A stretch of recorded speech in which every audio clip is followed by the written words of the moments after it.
So, the age-old question, good versus evil, Samsung versus iPhone, SRAM versus Shimano, which one is better? So, let me set the scene here quickly. When I say SRAM versus Shimano, what do I actually mean? Well, we're talking about two different companies that both make drivetrains for your bike. The drivetrain is sometimes also called the Groupset. The gears, the brakes, all that sort of thing, the components on the bike. So, two main brands out there. There's also a third one called Campagnolo. A little bit less common though, pretty common in Italy. But for this video, I'm gonna say SRAM and Shimano are so much more popular than these other brands like Campagnolo. So we're gonna compare those two today. So to give a very quick history lesson here, Shimano started back in 1921. So they've been going for over 100 years. SRAM started a little bit more recently in about 1987. So they're a bit newer on the block, but they're definitely comparable in regards to size of company to what Shimano are. So Shimano, the blue brand, have been making products for all the different categories of cycling pretty well since forever. Road bike, mountain bike, gravel bike, kids bike, whatever. They make components for pretty much everything. And SRAM are also the same. An interesting thing that you'll find with SRAM is that SRAM have bought a couple of other sister companies like RockShox, Avid, brands like Zip or Quark and this sort of thing, which make different components again. So SRAM's sister company, Zip, make wheels, or RockShox, their sister company, make suspension for both bicycle or mountain bikes, and even for race cars as well sometimes, the off-road sort of buggy kind of cars, which is an interesting fact I think you'll find with SRAM. And then Shimano are also incredibly well known in fishing, as in like fishing.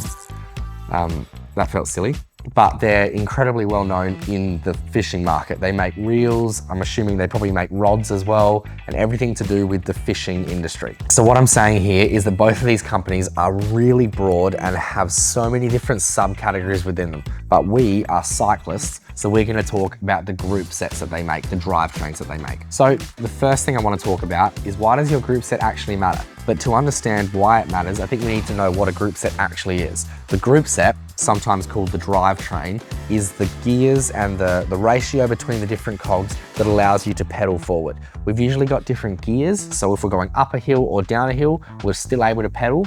We've even got brakes as well that will allow the bike to slow back down as well. And we've got cranksets where the pedals attach and where your body is touching up against it. So the drivetrain, or the group set, is incredibly important and can be a pretty big difference between different categories of bike. So throughout your research, when you're looking at these two different brands, you'll find that they have a bunch of different price points between each company. Hey guys, sorry to interrupt. I just wanted to quickly mention that YouTube sent us a message recently saying that 94% of people watching these videos haven't subscribed yet. So I just wanted to quickly say that we have tens of thousands of dollars worth of value in these videos, and we're giving it all to you for free. So if it is something that you appreciate and you want to help our small business succeed, I'd love it if you could hit that subscribe button down below. Anyway, let's get back to the video. Shimano, in the road bike scene, I'm going to talk mostly about the road bike in this video. Their top level stuff is called Dura-Ace, and then we can come down a level to Ultegra, which happens to be what this one is here, and then we can go down a level again to 105. They've got a few levels below that, Tiagra, Sora, Claris, that go below that, but I think if we're talking about a fancy road bike with a drop-down handlebars, we're probably looking at 105, Ultegra, or Dura-Ace.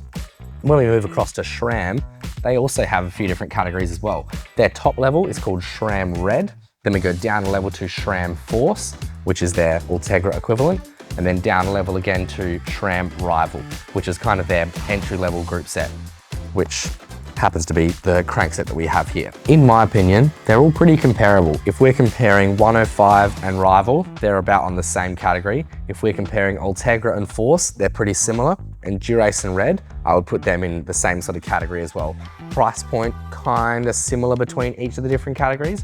And that's kind of why I put them on those three different levels there. So what I'm saying here is, regardless of your budget, you can probably consider either company here. The reason why there's such a big divide between Shimano and SRAM is the way that they actually feel is pretty different. What I mean by that is, if you're comparing 105 with Ultegra, they don't feel too different. Whereas if you're comparing Ultegra with SRAM Force, they feel pretty different. Even just the way that the lever sits in your hand, or perhaps the sound that it makes when you change gear, or perhaps how it feels when you pull the brake lever, or the ratio that you have between the different cogs.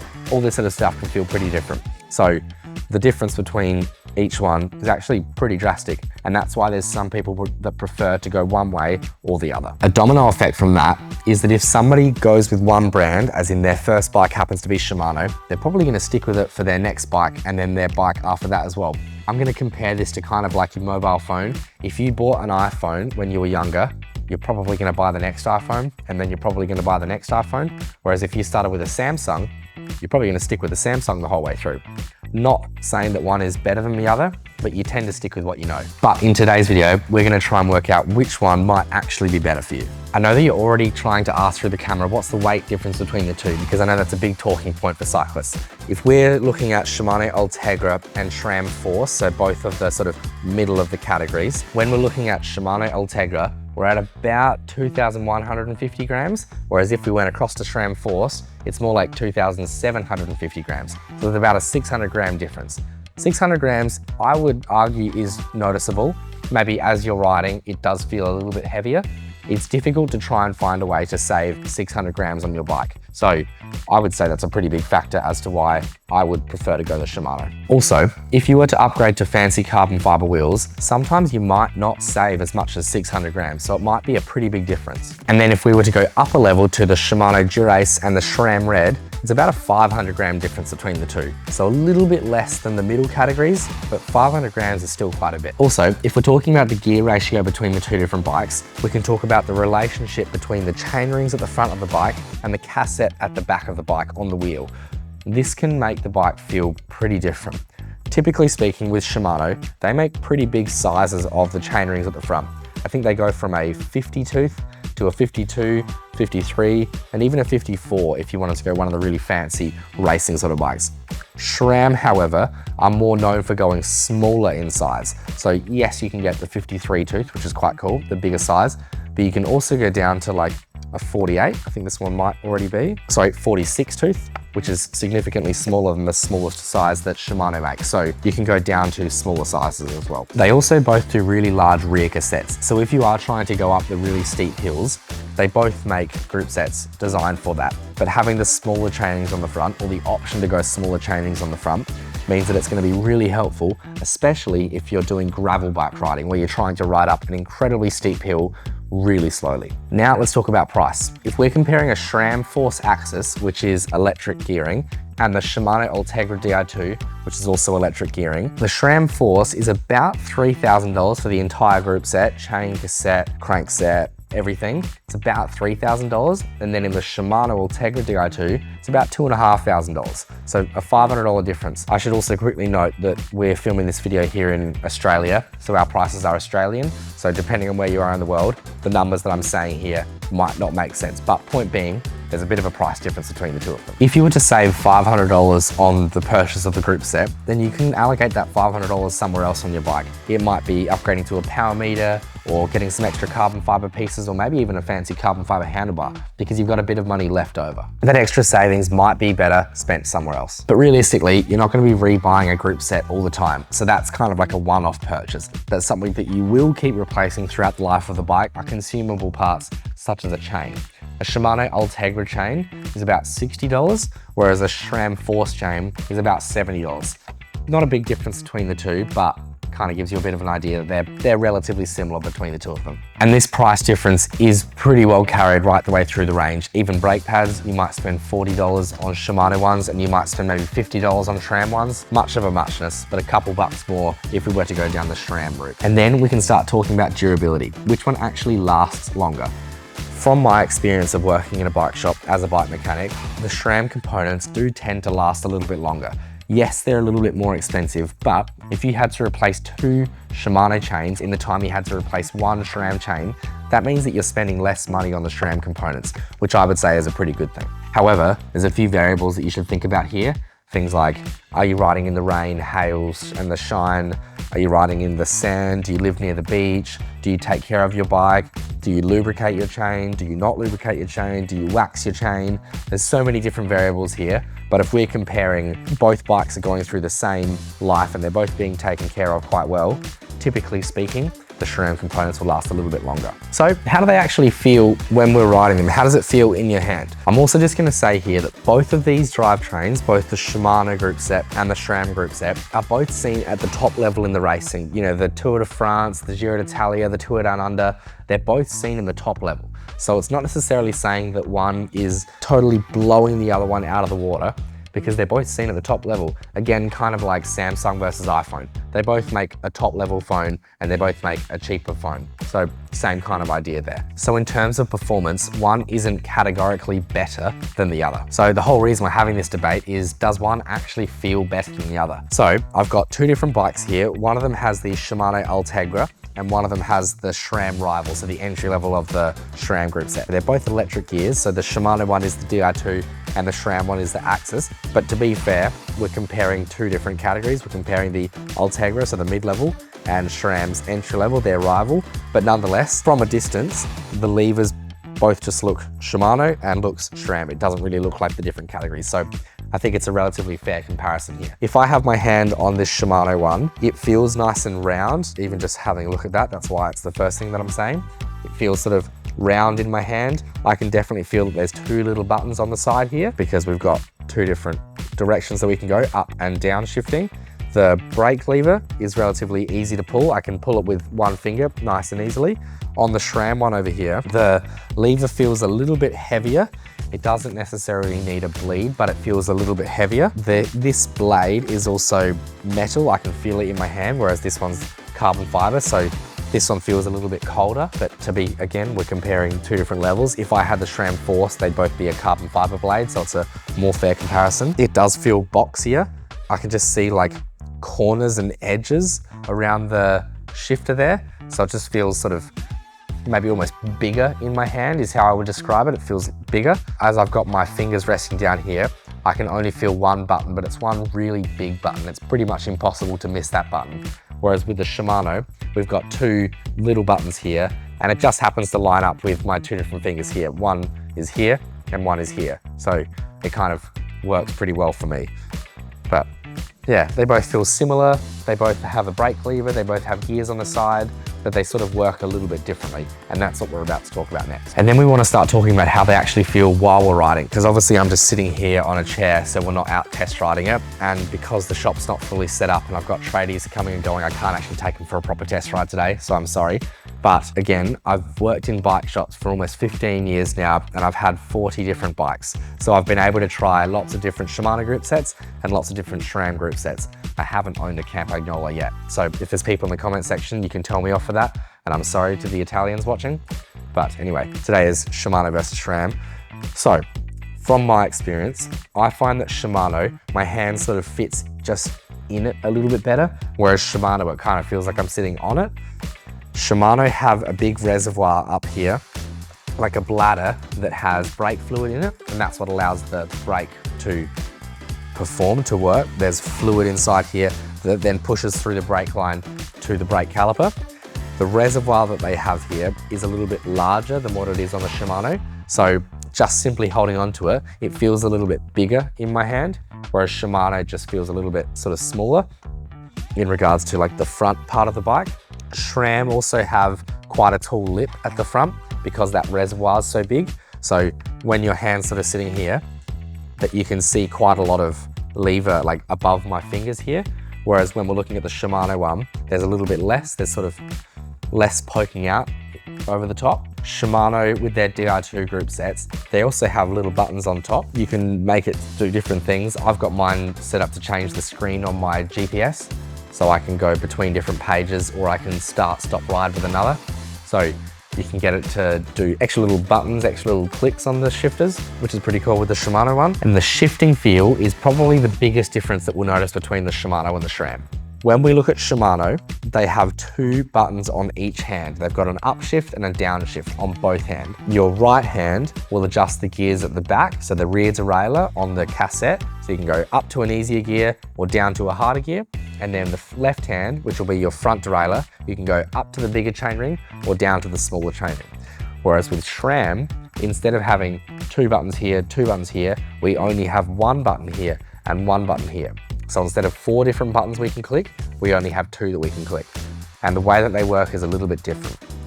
If I was to try and show you, if we're speeding up going downhill, we can click the button with our right hand, which will go down to a harder gear, or we can click the button with our left hand, and that's going to go up to an easier gear, which means that we don't know how to change the front derailleur just yet, because the front derailleur is a little bit different.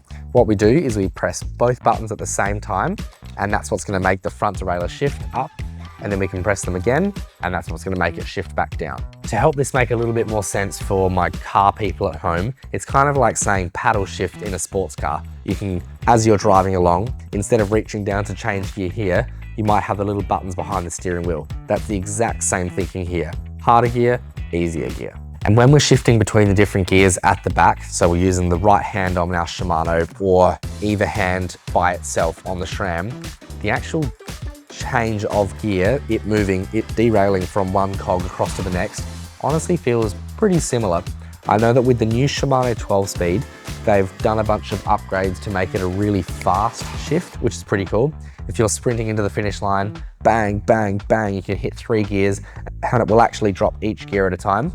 With SRAM, I think they're starting to do it with their latest and greatest SRAM Red as well, probably even with the SRAM 4 stuff as well, that the shift is a little bit faster. So every time one of the brands does something a bit better, the next brand does it as well. And then they do something better and the next brand copies. And then they do something better and the next brand copies. So they're honestly quite similar, but depending on where we are within an annual year, one of them might outperform another one, but then only give it a couple months and then the other brand will outperform them again. So very similar between the two. While I'm talking about the levers here, I'm also going to tie it in loosely with the brakes. Both different companies make different compounds of brake pad. They make a resin one and a sintered one and this and that. And some of them are a little bit more powerful and some of them are supposed to last a little bit longer. So it's difficult to say that one of the brands is a more powerful brake than the other because there's variables like which brake pad we want to put in each of them, because they both offer a resin brake pad, which is a very powerful one, and then they both offer a metal sintered brake pad, which is a bit of a longer lasting. Speaking personally here, I tend to have on the front brake, I have a resin pad because I want a really powerful front brake, and then on the rear, I tend to have a metal sintered pad because without realizing, I kind of just drag that rear brake a little bit if I'm coming down the hill. So I want it to last a little bit longer. And the braking performance, if we're talking front wheel versus rear wheel, similar to a car, 80% of your braking performance is on the front. So I want the really powerful one on the front. But before I tell you which one you should be going for, I want to give you a quick history lesson. Again, I've been working in bike shops for about 15 years now, so I've watched trends change throughout time. If I was to go back to when I very first started working in bike shops, Shimano had the road bike market completely covered. They would probably sell, I'm going to say 90% of road bikes would come with Shimano group sets. And now SRAM is sort of slowly finding their way up. And now they're maybe not quite 50-50. It's probably still a little bit more Shimano than it is SRAM, but they're definitely on their way up. Whereas in the mountain bike market, it used to be the complete opposite. SRAM were probably selling 90% of mountain bike group sets and Shimano might have been doing the remainder. Whereas now it's sort of slowly coming back and it's probably still SRAM winning the off-road market a little bit, but Shimano's definitely on their way back up. So just an interesting little fun fact that I've watched happen over the years. And that's only over the last decade and a bit. So if we were to go back even further, it's probably changed again. But with all of this being said and done, which one should you actually be buying? Well, I'm gonna say this is kind of similar to that phone thing that I was saying before. If you were to start with one group set, chances are you're probably going to stick with it for quite a while. So if you're looking at buying your first bike, this is a really good opportunity to test both bikes or both different group sets. If you go into the local bike shop, you should hopefully have an option of looking at either different group set. I would recommend taking them both for a test ride up and down the street, see how powerful the brakes feel, see what it feels like changing gear, maybe what it feels like changing gear standing up, maybe what it feels like when you have to do an emergency brake because a kangaroo jumped out in front of you, whatever it is. You want to be able to really test out both different group sets. I should also mention at the time of filming this video, which is October 2025, both of these different brands are making a 12-speed group set. That means that at the rear cassette, we have 12 different cogs to pick from, and both of them have 2 chain rings on the front. So they're both a 2x12 drivetrain, so they're very comparable. But who knows, soon there might even be a 13-speed coming out. I wouldn't be surprised by that. They're doing 12 at the moment, they used to do 11, and then they did 10 before that, and then they did 9-speed, so it kind of goes down like that. So final conclusion of this segment, which one is actually better, Shimano or SRAM? Well, to be honest, they're both pretty awesome. I don't think it's easy to be able to pick one or another. My personal preference is Shimano, but I've ridden plenty of SRAM bikes and I've been a really big fan of them as well. So I think this is a difficult one for me to try and answer because my opinion is biased. I have a Shimano bike at the moment. So I'm gonna leave it up to everybody watching this video. If you can jump into the comment section underneath this video, write down SRAM or write down Shimano, or if you're a Campagnolo person, write that down as well. But make sure you put it in the comment section down below and we'll see which one gets more comments and that will answer our question. Other than that, I'm gonna say thank you for watching and we'll see you guys in the next video. See ya.